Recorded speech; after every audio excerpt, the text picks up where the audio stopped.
Greetings, Remax Distinctive Agents. It's Dan Bouchard Fernandez. Hope you're doing well.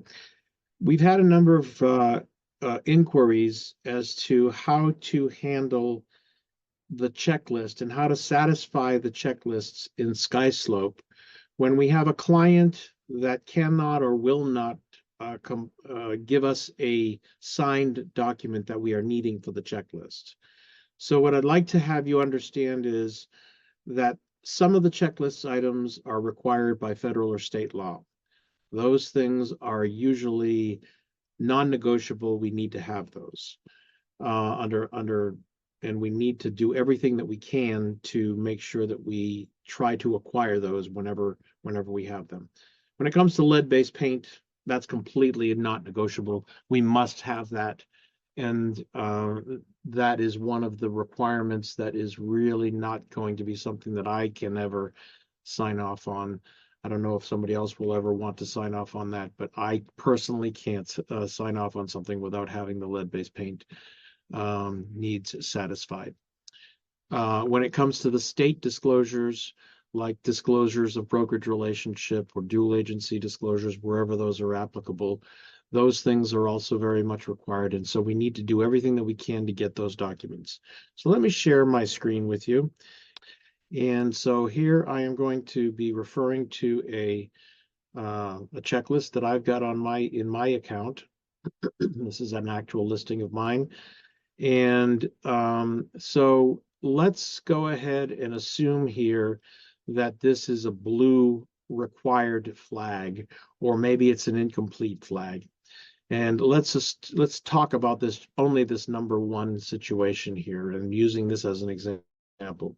So this is a consent for dual and designated agency in Washington, D.C. It's a required form by the jurisdiction.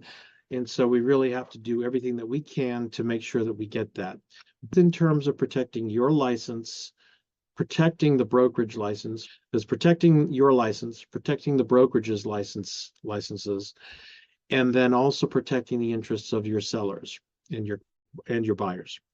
So there are multiple parties that have needs in all of this. Some of the needs will be addressed with statutory law. Some of them will be a matter of contract law, so that if we ever got sued, we'd need to be able to document our efforts and attempts to get these documents signed. Some of them might be a requirement of the real estate commissions, who may very well come and audit our books. And if they find that we are missing some things, they could hit us with a violation, and that could amount to some detrimental aspects to our business operations.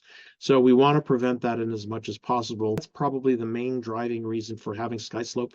It's to give us a good overall protection and to get a systemic means of protecting the assets and the licenses and the interests of our clients. So, for example, I've gone ahead and I'm having difficulty getting this consent for dual designated agency signed by my client. And let's assume for a minute that I've sent multiple emails. Then what I'll do is I'll go ahead and write to the compliancer exactly what I've written here. I've emailed the client asking for the documents. Maybe I'll go ahead and add another note at a later time and said, client still will not sign documents. So, and then I'll save that. That communicates to the compliance that we're making attempts, we're trying to get the document, and it's just not coming. It's not forthcoming. But let's say that you've reached a dead end and you've sent multiple emails, like maybe something like this email here. You want to go ahead and document that you've sent this email, and I'm going to really specifically ask that you do this in attempting to satisfy the documents in the checklist items. So keep in mind, yes, in fact, these required items are documents that we really need for the file. That is ultimately the best scenario that we want. We want those documents properly signed and executed and uploaded. That's the ideal. But we recognize that there are times when that's just not going to be possible. So the next step is to go ahead and document your attempts to get the document signed. And you might go ahead and provide those indications with providing me with a message here in the comment box and saving that. I might go ahead and write something back to you and tell you some kind of a response back as far as that's concerned as well. But what that's doing is it's setting a stage and setting a record, a documentation of the communications trail that we've attempted back and forth, and we're documenting it to prove that we've made some efforts. So now let's assume for a minute that we've gotten to a dead end. We're not going to get the document from the client. It's a very important document to have, and want to go ahead and be able to document that we've actually delivered or a request or several requests to the client, and they simply have not responded. So what I'd like you to do in a situation like this is I've gone ahead and saved this email here that you can see here, and I've saved that into a folder on my desktop. And I'm going to go ahead and select it, field here, and then I'm going to come back over here. All right, so I've got this email saved in a folder on my desktop. I now want to drag it into this document here to demonstrate to whomever needs to know that I've made an attempt to communicate. I've made an attempt to get it. We're just not having any luck. Then I will go ahead and upload it there, drag it into the file. Then you can pull it up and you can see here that it becomes visible in the document folder. Here it is. That's the document that I just uploaded.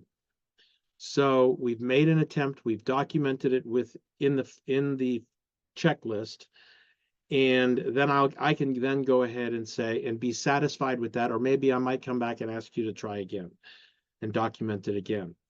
But ultimately, what I'd like to have you understand is that we're trying to document our attempts, not just simply giving up because we think we can't, but we actually have to document that we've made attempts to get the documentation. But let's say that we run into the dead end, and you now come back and you say, I've exhausted all options.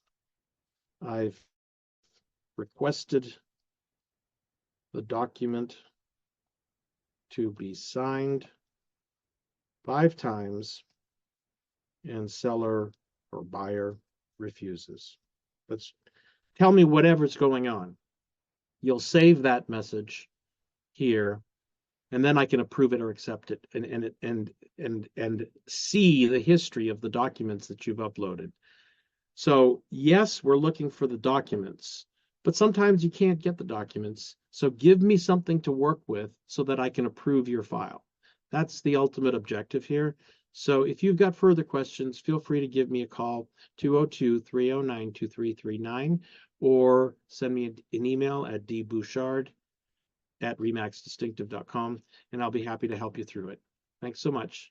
Take care. Have a great day.